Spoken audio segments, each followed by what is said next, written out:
మొగుడు కొట్టినందుకు కాదు తోడికోడలు నవ్విందని ఏడ్చిందట వెనకటికొకరు. ఇప్పుడు అమెరికా పరిస్థితి కూడా అచ్చం అలాగే తయారైంది. ఎన్నాళ్ళు ప్రపంచానికి నేనే పెద్దన్నని, నేను గీసిందే గీత, నేను చెప్పిందే వేదం అంటూ ఓ రేంజ్లో బిల్డప్ ఇస్తూ వచ్చిన అమెరికాకి మన భారత్ దిమ్మ తిరిగి మైండ్ బ్లాక్ అయ్యే షాక్ ఇచ్చింది. పాపం వాషింగ్టన్లో ఉన్న పెద్ద పెద్ద ఆఫీసర్లు, రాజకీయ నాయకులు కూడా నిన్న జరిగిన సీన్ చూసి అరెరే, ఎన్నాళ్ళు మనం చూసింది ఈ భారత్ని కాదే, వీళ్ళు నోట్లో వేలు పెడితే కొరకలేని రకం అనుకున్నాం, కానీ ఏకంగా చెయ్యి నరికే రకంలో ఉన్నారే అని నోరెళ్ళబెట్టారు. అసలు మ్యాటర్ ఏంటి అంటే, మన నేవీకి ఎంతో క్రూషియల్ అయిన పొసైడాన్ విమానాల కోసం జరగాల్సిన కొన్ని వేల కోట్ల డీల్ని భారత్ సడన్గా హోల్డ్లో పెట్టేసింది. అమెరికా వాళ్ళు ఏమనుకున్నారంటే, భారత్కి ఈ విమానాలు చాలా అర్జెంట్, సో మనం ఎంత రేటు చెప్పినా వాళ్ళు సైలెంట్గా కొనేస్తారు అని ఓవర్ కాన్ఫిడెన్స్తో ఉన్నారు. కానీ భారత్ అక్కడ పెద్ద ట్విస్ట్ ఇచ్చింది. రేటు తగ్గిస్తారా లేక డీల్ ప్యాకప్ చేసుకోమంటారా అని ముఖం మీద అడిగేసింది. అంటే నువ్వు చెప్పినట్లు వాడడానికి నేనేమి నీ కీలు బొమ్మను కాదు, నా కండిషన్స్ నాకుంటాయి అని భారత్ చాలా క్లియర్గా మెసేజ్ పాస్ చేసింది. ఈ న్యూస్ బయటకు రాగానే డిఫెన్స్ సర్కిల్స్లో ఒక్కసారిగా వైబ్రేషన్స్ స్టార్ట్ అయ్యాయి. ఎందుకంటే అమెరికాని ఇలా డైరెక్ట్గా క్వశ్చన్ చేసే ధైర్యం చాలా తక్కువ దేశాలకు ఉంటుంది.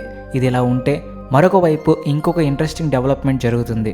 అదేంటో తెలుసుకోబోయే ముందు మీరు మా ఛానల్ సబ్స్క్రైబ్ చేసుకోకపోతే వెంటనే సబ్స్క్రైబ్ చేసుకోండి. కామెంట్ సెక్షన్లో మీరు ఏ సిటీ నుండి ఈ వీడియో చూస్తున్నారో రాయండి. అమెరికాతో మనకు జరుగుతున్న బిజినెస్ చర్చలు ఇప్పుడు ఆల్మోస్ట్ ఫైనల్ స్టేజ్కు వచ్చేసాయి.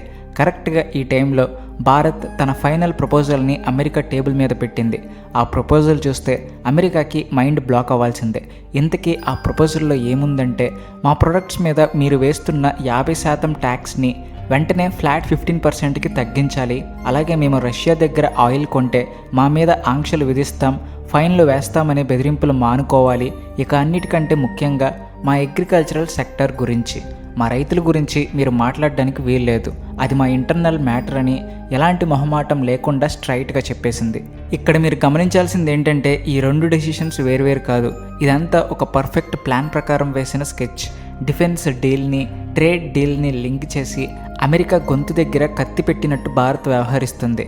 అంటే బేరసారాల్లో మన అప్పర్ హ్యాండ్ ఉండాలి, గేమ్ మన కంట్రోల్లో ఉండాలి అని భారత్ వేసిన మాస్టర్ ప్లాన్ ఇది. సో ఇక్కడ స్టోరీ ఏంటంటే, భారత్ ఇప్పుడు రిక్వెస్ట్ చేయడం లేదు, రూల్స్ని డిక్టేట్ చేస్తుంది. నా రూల్స్ ప్రకారం ఆడితే ఆడు, లేకపోతే లేదు అనే రేంజ్లో మన బిహేవియర్ ఉంది. ఇది ఏదో రాత్రికి రాత్రి తీసుకున్న ఎమోషనల్ డెసిషన్ అస్సలు కాదు. దీని వెనుక పెద్ద హిస్టరీనే ఉంది. మీకు గుర్తుంటే ఆగస్టు 7న అమెరికా సడన్గా మన వస్తువుల మీద ట్యాక్స్ని 25% నుండి 50%కి పెంచేసింది. అప్పుడు వాళ్ళు ఏమనుకున్నారంటే, భారత్కి అమెరికా మార్కెట్ చాలా అవసరం కాబట్టి వాళ్ళు మన కాళ్ళ దగ్గరకు వస్తారులే అని ఫీల్ అయ్యారు. కానీ అప్పట్లో మన డిఫెన్స్ మినిస్ట్రీ సైలెంట్గా ఒక బాంబు పేల్చింది. మీరు బిజినెస్లో మా మీద ప్రెషర్ పెడితే మేము డిఫెన్స్ పర్చేస్ ఆపేస్తాం, మా నేవీకి కావలసిన సామాన్లు మీ దగ్గర కొనము అని ఒక సింపుల్ మెసేజ్ పంపింది. దాంతో అమెరికాకి దిమ్మ తిరిగింది. వ్యాపారం వేరు, రక్షణ వేరు కదా అని వాళ్ళు అనుకున్నారు. కానీ మాకు రెండూ ఒకటే. మమ్మల్ని ఒక చోట దెబ్బ కొడితే మేము ఇంకో చోట దెబ్బ కొడతామని భారత్ ప్రూవ్ చేసింది. ఇప్పుడు మళ్ళీ అదే సీన్ రిపీట్ అవుతుంది. ట్రేడ్ చర్చలు ఎండింగ్కి వచ్చాయి కాబట్టి పాత మాస్టర్ స్ట్రోక్ని భారత్ మళ్ళీ బయటకు తీసింది. ట్యాక్స్లు తగ్గించి విమానాల రేటు తగ్గిస్తేనే డీల్ ముందుకు వెళ్తుంది, లేదంటే లేదు. ఇది వార్నింగ్ కాదు, ఇక స్ట్రాటజిక్ చెక్మేట్ అనమాట. అసలు ఈ పొసైడాన్ విమానాల గురించి ఇంత రచ్చ ఎందుకు జరుగుతుంది, భారత్ వీటిని ఎందుకు ఎంత సీరియస్గా తీసుకుంది అని మీకు డౌట్ రావచ్చు.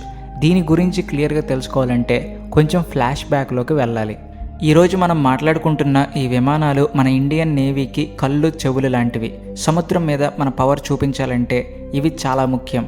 2009లో భారత్ ఫస్ట్ టైం సుమారు $5.5 బిలియన్ పెట్టి 8 పొసైడాన్ విమానాలను అమెరికా దగ్గర కొన్నది.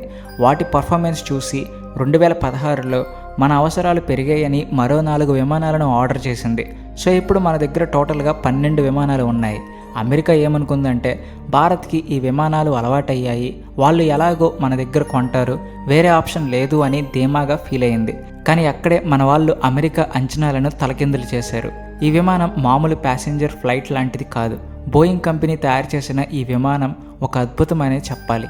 ఇది సముద్రం పైన 41,000 అడుగుల ఎత్తులో ఎగురుతూ దాదాపు 10 గంటల పాటు నాన్ స్టాప్గా గాలిలో ఉంటూ నిఘా పెట్టగలదు. కింద సముద్రంలో నీళ్ల లోపల శత్రువుల సబ్మెరైన్లు ఎక్కడ దాక్కున్నా సరే ఇది పసిగట్టేస్తుంది. దీనికి ఉన్న రేడార్లు, సెన్సార్లు అలాంటివి మరి. అందుకే దీన్ని సబ్మెరైన్ కిల్లర్ అని కూడా అంటారు. హిందూ మహాసముద్రంలో మన ఆధిపత్యం ఉండాలంటే ఇలాంటి విమానాలు చాలా అవసరం. అయితే అసలు గొడవ ఎక్కడ వచ్చిందంటే 2021లో మన నేవీ వాళ్ళు మాకు మరో 6 విమానాలు కావాలి అని అమెరికాకి చెప్పారు. అప్పుడు అమెరికా ఓకే మేము రెడీ అని చెప్పింది. అప్పుడు రేట్ సుమారు $2.4 బిలియన్ అని డిసైడ్ చేశారు.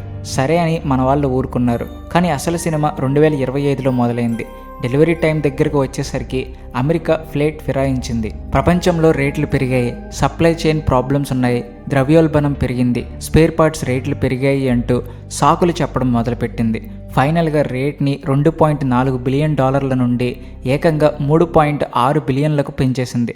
అంటే దాదాపు 50% రేటుని డైరెక్ట్గా పెంచారనమాట. దీని మీనింగ్ ఏంటి? మీకు అవసరం ఉంది కాబట్టి మేము ఎంత రేటు చెప్పినా మీరు కొనాల్సిందే అని ఇండైరెక్ట్గా బ్లాక్మెయిల్ చేయడం. కానీ ఈసారి భారత్ సైలెంట్గా ఉండలేదు. డిసెంబర్ 2025లో మన వాళ్ళు ఒక క్లియర్ స్టేట్మెంట్ ఇచ్చారు. మీరు రేట్లు తగ్గిస్తారా లేక మీ విమానాలు మీరే అట్టి పెట్టుకుంటారా అని. అంతేకాదు దీనికి ట్రేడ్ అగ్రిమెంట్ని కూడా లింక్ చేసింది. ఇప్పుడు పరిస్థితి ఎలా ఉందంటే ఇది కేవలం విమానం కొనుగోలు విషయం కాదు, ఇది ఒక ప్రెస్టీజ్ ఇష్యూ అయిపోయింది. అమెరికా తన మాట నెగ్గించుకోవాలని చూస్తుంది, భారత్ తన పవర్ చూపించాలని చూస్తుంది. దీనికి అమెరికా రియాక్షన్ ఏంటి అని ఆరా తీస్తే ఒక సీనియర్ ఆఫీసర్ చెప్పిన దాని ప్రకారం రేట్లు తగ్గించడానికి అమెరికా ప్రస్తుతం ఇష్టపడట్లేదు. మా వల్ల కాదు, కాస్ట్ పెరిగిపోయింది అని మొండికేస్తున్నారు. మరి ఇప్పుడు ఏం జరుగుతుంది? అమెరికా వెనక్కి తగ్గుతుందా లేక భారత్ నిజంగానే ఈ డీల్ని క్యాన్సిల్ చేస్తుందా? ఇది ఇప్పుడు $1 మిలియన్ ప్రశ్న.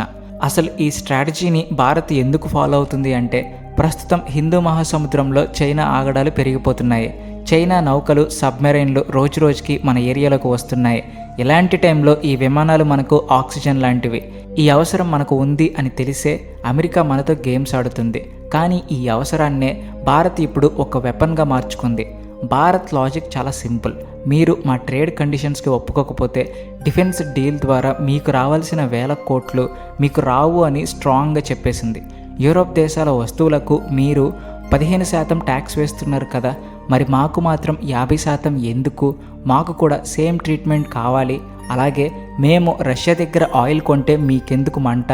మాకు ఎక్కడ తక్కువ రేటుకి దొరికితే అక్కడ కొంటాం. ఈ విషయాల్లో మీరు వేలు పెట్టకూడదు. ఈ కండిషన్స్ అన్నిటికీ ఓకే చెబితేనే పొసైడాన్ విమానాల డీల్ గురించి ఆలోచిస్తాం. లేదంటే ప్రపంచంలో విమానాలు అమ్మేది మీరొక్కరే కాదు కదా. ఫ్రాన్స్ ఉంది, ఇజ్రాయెల్ ఉంది, రష్యా ఉంది. మాకు చాలా ఆప్షన్స్ ఉన్నాయి. లేదా మా సైంటిస్టులతో మేమే సొంతగా తయారు చేసుకుంటాం. We are not dependent on you అనే స్ట్రాంగ్ సిగ్నల్ని భారత్ పంపింది. ఇక్కడ గమనించాల్సిన విషయం ఏమిటి అంటే భారత్ డీల్ని పూర్తిగా క్యాన్సిల్ చేయలేదు, జస్ట్ హోల్డ్లో పెట్టింది. ఎందుకంటే డీల్ క్యాన్సిల్ చేస్తే చర్చలకు దారి ఉండదు, అమెరికాకే లాభం. కానీ హోల్డ్లో పెడితే కొంటామా లేదా అనే టెన్షన్ వాళ్ళల్లో ఉంటుంది. బార్గెనింగ్ పవర్ మన చేతిలో ఉంటుంది. ఇది ఒక్కటే కాదు, గత 5-6 నెలలుగా భారత్ బిహేవియర్ చూస్తే మీకు ఒక విషయం అర్థమవుతుంది. భారత్ ఇప్పుడు అమెరికాని పక్కన పెట్టి UK, Peru, Oman, New Zealand, European union లాంటి ఎన్నో దేశాలతో వరుస పెట్టి వాణిజ్య ఒప్పందాలు కుదుర్చుకుంటుంది. దీని వెనుక ఉన్న వ్యూహం ఏంటంటే అమెరికా ఒక్కటే దిక్కు కాదు, మాకు ప్రపంచం మొత్తం ఫ్రెండ్సే, మాకు చాలా ఆల్టర్నేటివ్స్ ఉన్నాయి అని ప్రాక్టికల్గా చేసి చూపిస్తుంది. ఈ టైంలో అమెరికా నిజంగానే టెన్షన్ పడుతుంది. ఎందుకంటే భారత్ అందరితోనూ ఫ్రెండ్షిప్ చేస్తుంది, బిజినెస్ చేస్తుంది, సిస్టమ్స్ బిల్డ్ చేసుకుంటుంది. కానీ అమెరికాకి మాత్రం లొంగడం లేదు, వాళ్ళ ఈగో దెబ్బతింటుంది. అందుకే భారత్ ఒక మొత్తం ఈకో సిస్టమ్ని క్రియేట్ చేస్తుంది. మాకు మీ అవసరం ఉండొచ్చు, కానీ మీ ఇష్టారాజ్యంగా నడిపిస్తామంటే కుదరదు. మాతో బిజినెస్ చేయాలంటే మ్యూచువల్ రెస్పెక్ట్ ఉండాలి, మా టర్మ్స్ అండ్ కండిషన్స్కి విలువ ఇవ్వాలి అని భారత్ గట్టిగా చెబుతుంది. ఇప్పుడు బంతి అమెరికా కోర్టులో ఉంది. వాళ్ళు రేట్లు తగ్గించి, ట్యాక్స్లు తగ్గించి దిగి వస్తారా లేక తమ పంతం నెగ్గించుకోవడానికి ట్రై చేస్తారా అనేది చూడాలి. కానీ ఒకటి మాత్రం నిజం, ఒకప్పుడు అమెరికా అంటే భయపడే దేశాలు ఉండేవి, కానీ ఇప్పుడు కళ్ళల్లో కళ్ళు పెట్టి చూసే భారత్ లాంటి దేశాలు ఉన్నాయి. ఇది నయా భారత్. అవసరమైతే ఫ్రెండ్షిప్ చేస్తాం, అతి చేస్తే అక్షింతలు వేస్తాం. మరి ఈ విషయంలో మన గవర్నమెంట్ తీసుకున్న డెసిషన్ మీద మీ ఒపీనియన్ ఏంటి? అమెరికాకి ఇలాంటి షాక్ ఇవ్వడం కరెక్టే అంటారా లేక డిఫెన్స్ డీల్స్ విషయంలో రిస్క్ తీసుకోకూడదు అంటారా? మీ అభిప్రాయాన్ని కామెంట్ సెక్షన్లో తప్పకుండా షేర్ చేయండి. అలాగే వీడియో నచ్చితే please like and share and also thanks for watching.